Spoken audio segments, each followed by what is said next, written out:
The Legend of Zelda Majora's Mask has always been the cult classic installment of the Zelda franchise, due largely to the darker tones and vastly different gameplay that has set it apart from other titles. Majora's Mask expands on the time travel mechanic introduced in Ocarina of Time, giving players just 3 days to complete various dungeons and side quests before having to reset time and return to the beginning of the 72-hour cycle. Majora's Mask is all about trying and retrying, doing things over again in order to achieve something new, while also racing against a doomsday clock which puts a menacing moon ever closer to crashing into the world. However, despite being ahead of its time in 2000, the original game hasn't exactly aged well. Frame rate problems and other issues have kept this classic from reaching its full potential. Now, 15 years after its debut on the Nintendo 64, Majora's Mask 3D re-emerges into a new generation of gaming. And just like the Ocarina of Time remake in 2011, developer Grezzo does an excellent job updating the original game while also remaining true to everything that made it one of the most beloved Zelda games in the first place. Fans of the original will immediately notice the impressive new graphics, high-resolution textures, and much better frame rate. Familiar areas seem brand new again, and there's much more vibrancy to the land of Termina this time around. Characters move more smoothly, and Link's actions are very fluid, which makes playing with the 3DS a lot of fun. The use of 3D is also great, but the effect can be a little hard on the eyes, so you might find yourself turning the slider down a little bit. While the graphics are also ahead of the original by leaps and bounds, edges sometimes feel a little blurry, as do sequences with a lot of fast motion in them. The gameplay of Majora's Mask 3D has also been improved, and the Bomber's Notebook is the main feature.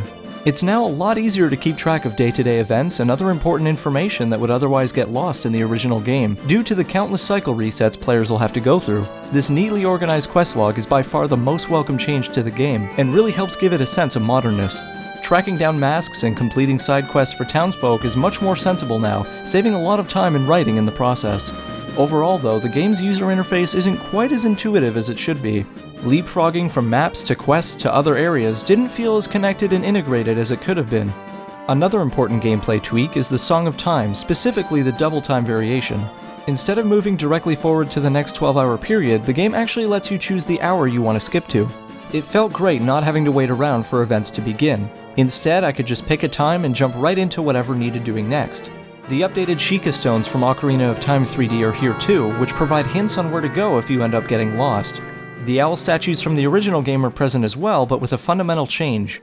They still create a save point at any time in the 3-day cycle, but won't be erased when loaded again. This makes playing on the go more forgiving, but also kind of undermines the sense of urgency of racing around and resetting time. There's definitely a bit of a trade-off here between in-game difficulty and the ability to pick up and play at any time, but it certainly isn't game-breaking.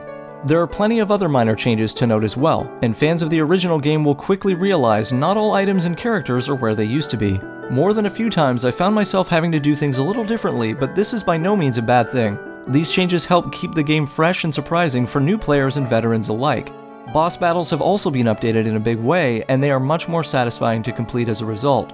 Some troublesome areas do feel a little worse for the wear, but overall the good certainly outweighs the bad.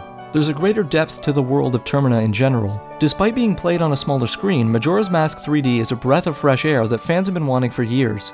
The ongoing partnership between Nintendo and Grezzo has resulted in a remake that does the original justice, while also improving wherever necessary.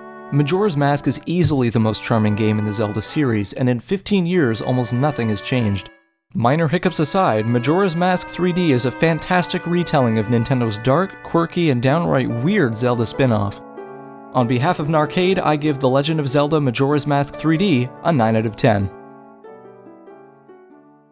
Thanks for watching our review of The Legend of Zelda Majora's Mask 3D.